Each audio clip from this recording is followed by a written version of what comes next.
So, Dr. Simpson, it's a delight to be with you. I'm very honored to be invited to your show and looking forward to a conversation about one of my favorite subjects. Yes, well, I'm fascinated in the breadth and depth of your work. You are not only a physician, you are an expert on luck, an expert on peak performance, and you work with people in various areas and professions. You've also done some really wonderful charity work. So I'm curious, how did you first discover havening techniques?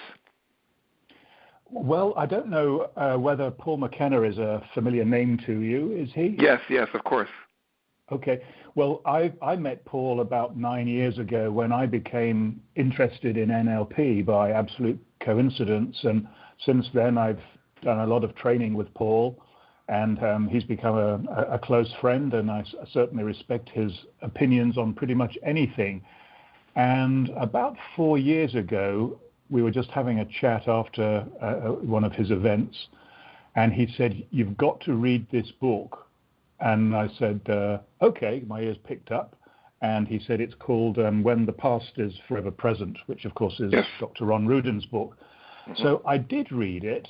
And I have to say, I thought it was a beautifully well-written book, but it didn't move me. I think, to me, I felt, well, perhaps, havening, seeing is believing or whatever. But it certainly piqued my interest. And then out of the blue, about 2.5 years ago, I got a message from Paul that he was launching havening at a very high-profile conference in London. And he wanted me and various other people that he works with to be on his training team for the event. And I said, well, yeah, absolutely love to. But I don't really know very much about havening. And he said, don't worry. And we had a briefing for the whole team the evening before, and Dr. Ron Rudin was there. And that was my first hands-on experience. And then I realized what havening was about. And particularly during the next 2 days of the conference, when we were seeing, transformational change in front of our eyes for the whole time, then I just knew immediately that this was something that I really had to learn a lot more and to use with my clients. Yes. Now, who are your clients? Who are your typical clients? I know you work with a wide variety of folks. What's your specialty? Well, I deliberately don't have a specialty, although it's getting to the point where I'm kind of being forced into a specialty. I mean, not that I don't want to. Sure. But I certainly work with elite performers. And even if people aren't elite performers, the people that come to me, they certainly want to be as good as they can be. So they are aspirational, very positive-minded people. Yes. But the core of my practice, I suppose, is tour golfers, and the last 2 years in particular, professional poker players, where I've had some incredible success, or rather, they have had some incredible successes. Yes, and you've written books for those groups, correct? I have. I've written, the first book I wrote was called Play Magic Golf, which was for golfers.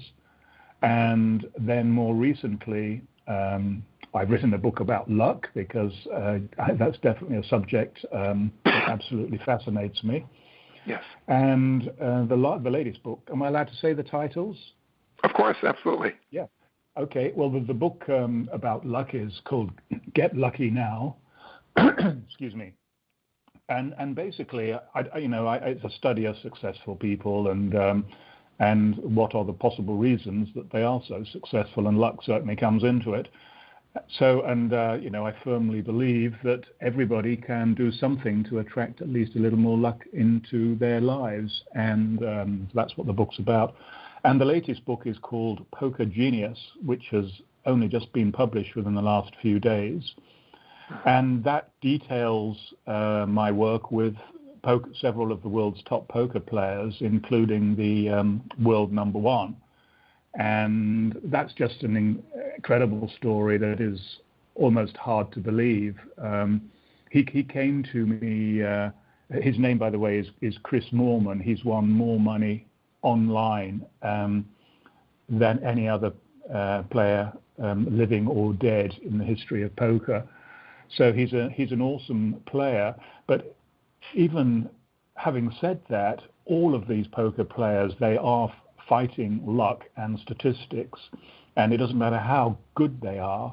There are times when they have long losing runs, and it's no different for them than for us when we start, when doors start slamming in our faces and we don't get the right cards and stuff. After a few weeks or a few months, it eats away at our self-confidence. And then the temptation is that we start changing things and doing things differently. Well, while sometimes that can be a good idea, sometimes, particularly if you're already one of the top players in the world, very often it's best to go back to what you've always done, your tried and tested methods, because generally speaking, that's what happens when players go into a losing run. They do start changing stuff, and it doesn't help. It's often a good idea to get back to basics. Yeah. So that was anyway. So shall I tell you a little bit more about how I got involved with Chris?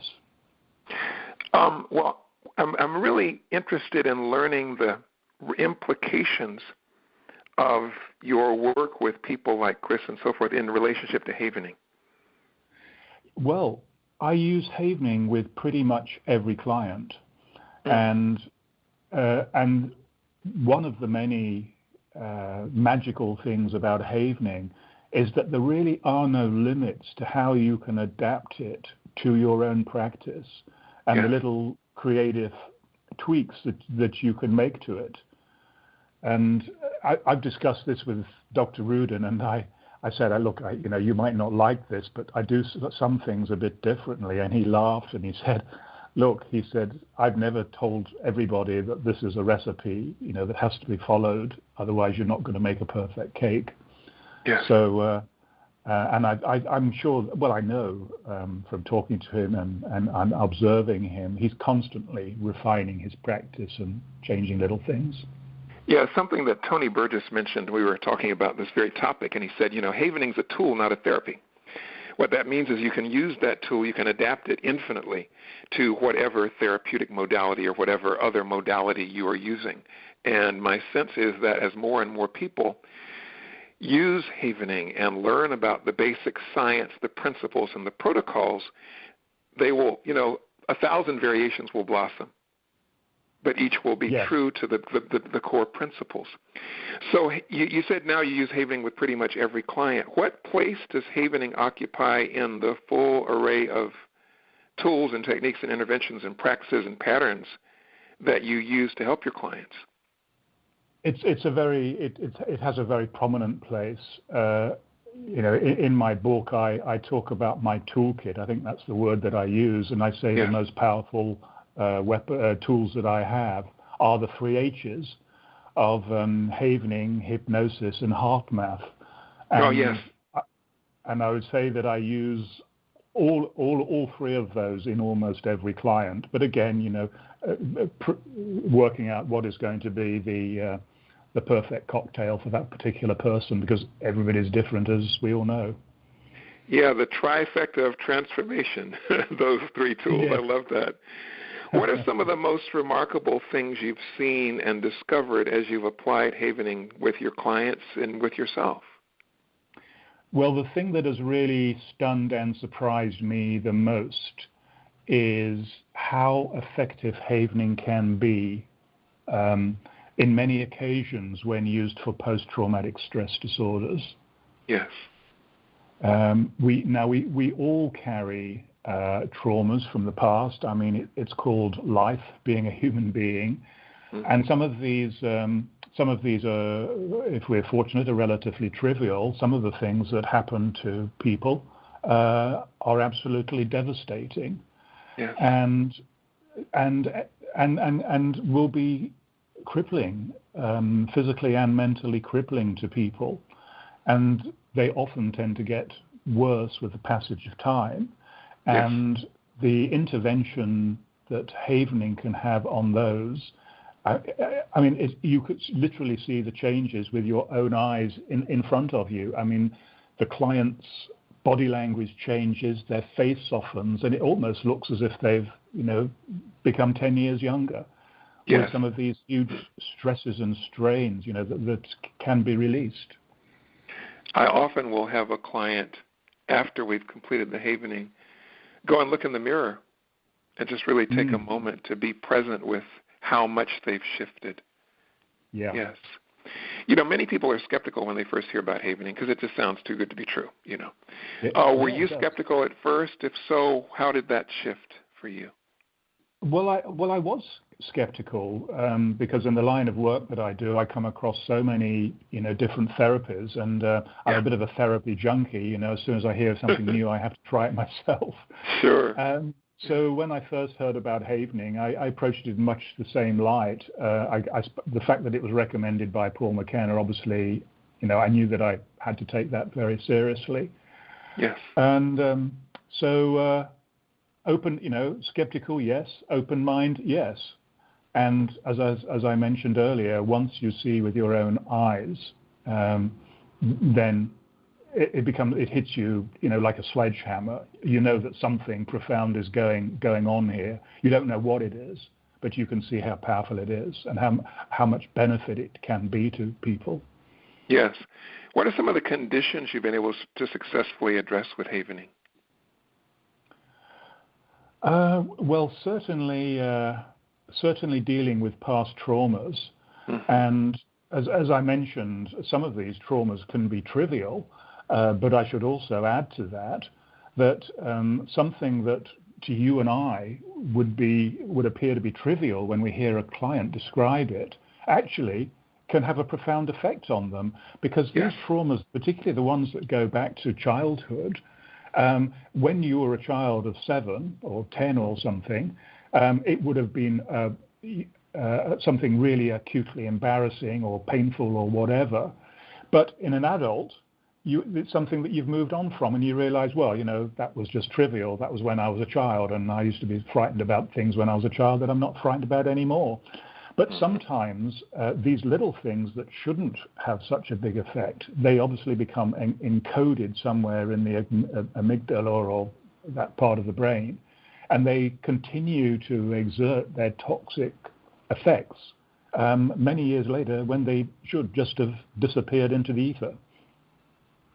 Yes, of course.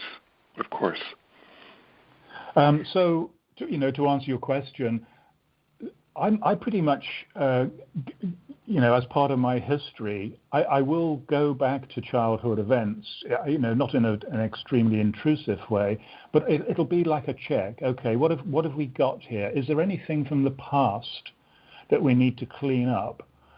Because if there is, that is definitely the first step, because once you've done that, you then can move forward and start putting it or encouraging or facilitating some more positive strategies that an individual can use right at that moment and in the future for whatever it is that they have come to see you about and they want to achieve.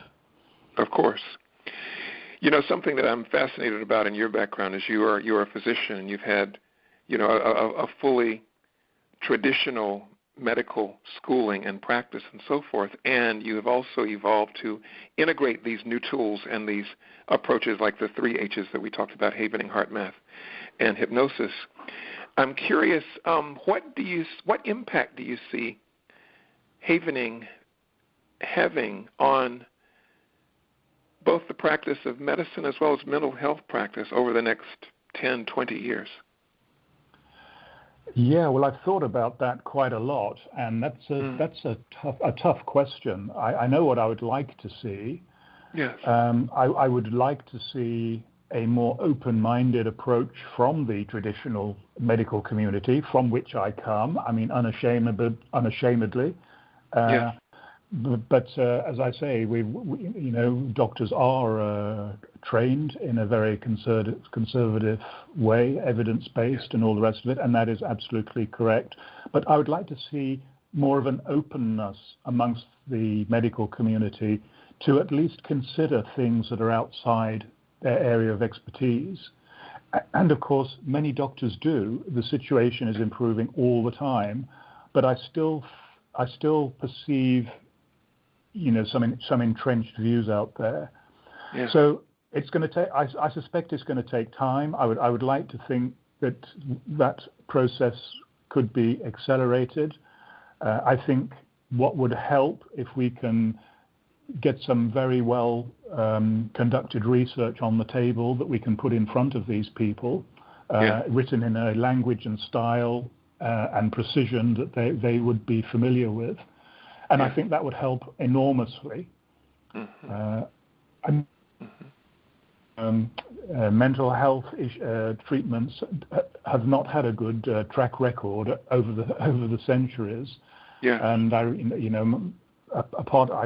was trained as a surgeon, but my other subject that I really enjoyed was psychiatry. And now they're very different subjects, but I did spend time, working in mental institutions. And even in my time, treatments for various medical illnesses were extraction of all teeth. Well, I don't think anybody would do that now. And of course, electroconvulsive therapy was widely practiced in the past, not with good results either. More modern techniques. I mean, the one that's got a lot of traction at the moment is CBT, cognitive behavioral therapy, and the reason why I think they have that discipline has attracted its supporters amongst the medical community is that there has been some pretty good research, probably more so than any other branch of psychiatry, and the results, again, in the right hands, can be pretty good. So what's going to happen to sorry, carry on, Harry. No, please go ahead. Well, I was going to say, so where are we going to be 10 years from now? I think havening is obviously going to have a much higher profile than it does right now. I think our profile is growing all the time. And I think there are many more people who will be practicing it as therapists, and that will include members of the traditional medical community. I also know that, Dr. Rudin deliberately has launched havening to the wider world after using it himself for many years. Cautiously, because he doesn't want to, cause a revolution. He doesn't want to alienate the medical community. I think he's going softly and step by step. But I see a critical mass building, and I think, of course, as you mentioned, of course, more research will help that critical mass to build as we are able to present what's already happening in havening in our clinical experience in such a way, as you mentioned, in the language and the form and the style that it can be received. Exactly. But and again, the reason why solid research is largely absent in some of the treatment of some medical mental health issues is because the research is so difficult to actually design by its definition. I mean, in my previous life as a doctor, one of my responsibilities was looking after what we called an employee assistance program, and they're called different. Those programs are called different things around the world, but basically they're open access for people to phone somebody in confidence with issues that they're struggling with. And that was a part of the job. I was overseeing it was a very large program for a very large company, and I enjoyed that part of my job. And we looked at some of the results that we got, and the counsellors who were employed by the company who did this work, some were psychiatrists, some were psychologists, some were counsellors, and there were various other disciplines as well. And when we looked at the results had no correlation at all with the level of qualifications that the individuals had. Yes. I mean, obviously the most highly trained people were the psychiatrists, and yes, they had good results. But so did people who had less formal training, whose background might have been counselling.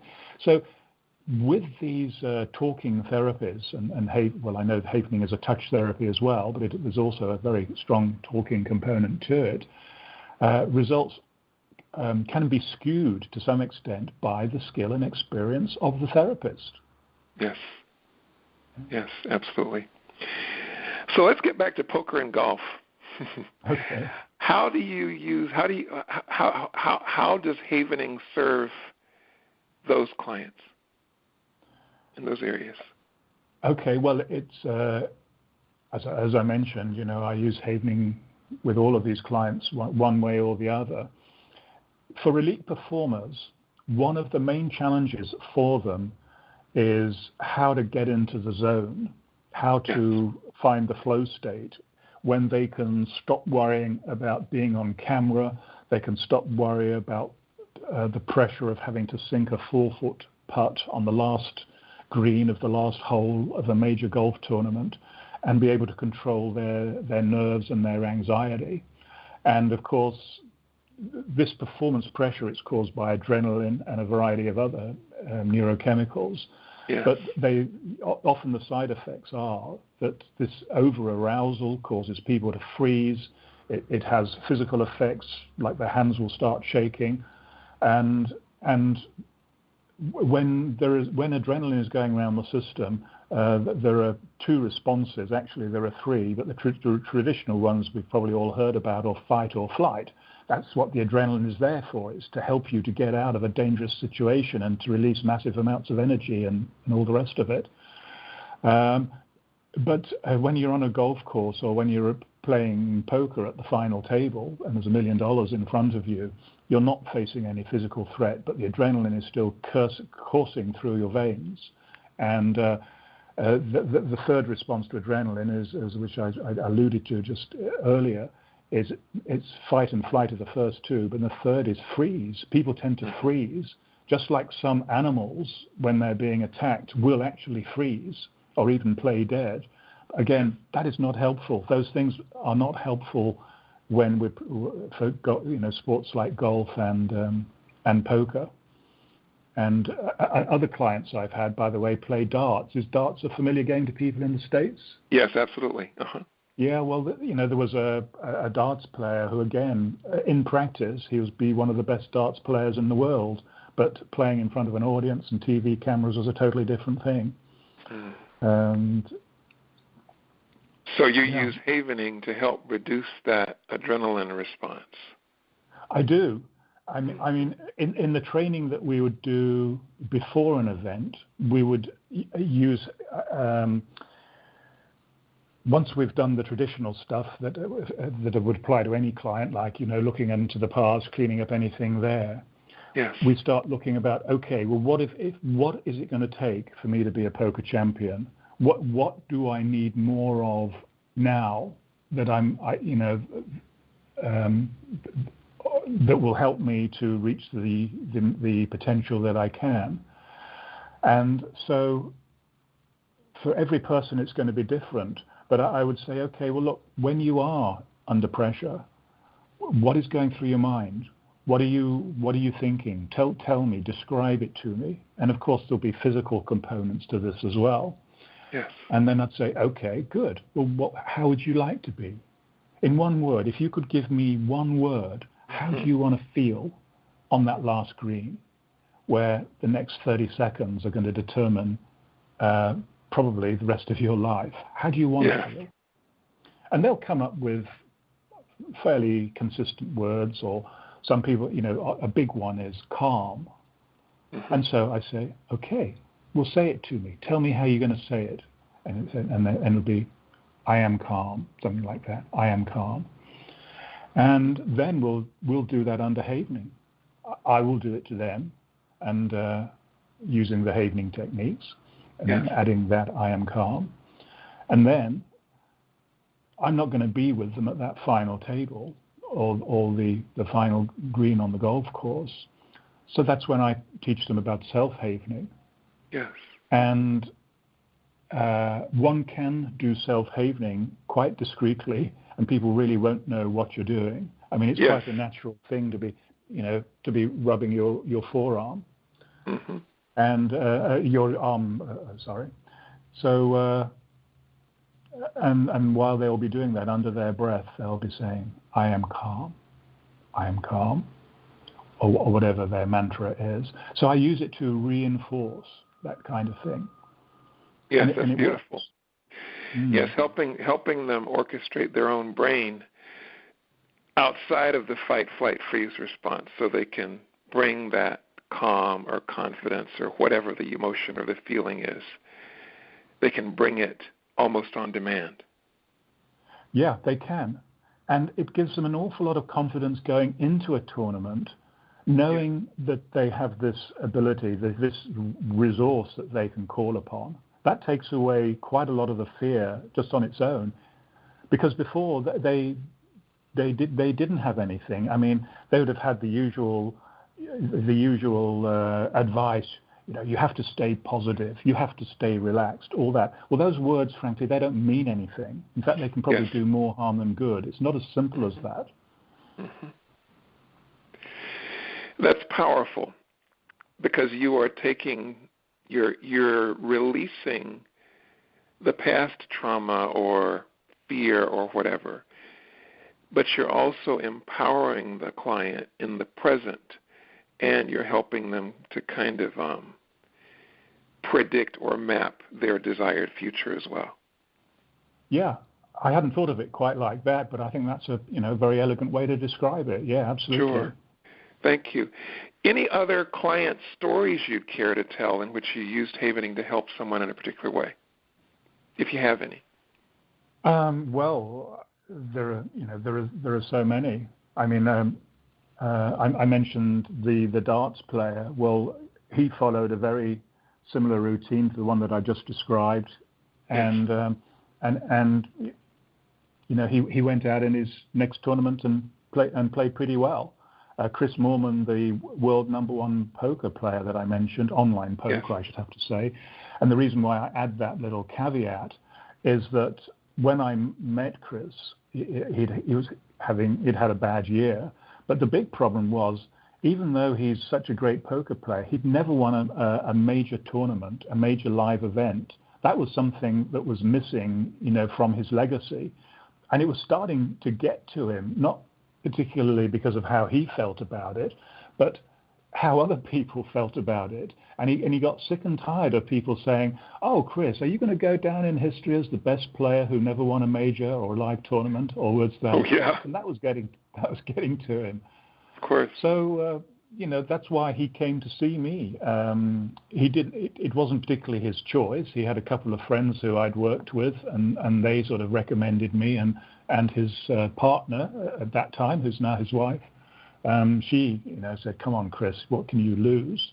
So he went, we met, and he was definitely skeptical. But the good thing is he was open, and he was prepared to try anything. And we worked intensively for 3 days, and he was the perfect student. He turned up on time. He did his homework. Not that there is very much homework, apart from perhaps in the shower havening yourself, which is fairly easy practice. And so when I left him, I said, "Look, Chris, I can't predict the future any more than you can. What I can say is that your mind is in such a different place now, such a better place. I mean, it was in a good place before, but it was even better." And I said, "All I know is that you've positioned yourself to make the best of whatever cards Lady Luck deals you." Well, little did he know, and little would I have guessed, that about 10 days later, he did actually win his first major live event and a huge prize. And of course, that was just amazing and surprised both of us. And was that due to havening? Was it due to other things? Who knows? But in my mind, I think havening had a big part to play in that. Yes, of course, because whatever the specifics of what allowed him to reach that level of performance, well, the work that you did with him allowed him to release whatever blocks were there.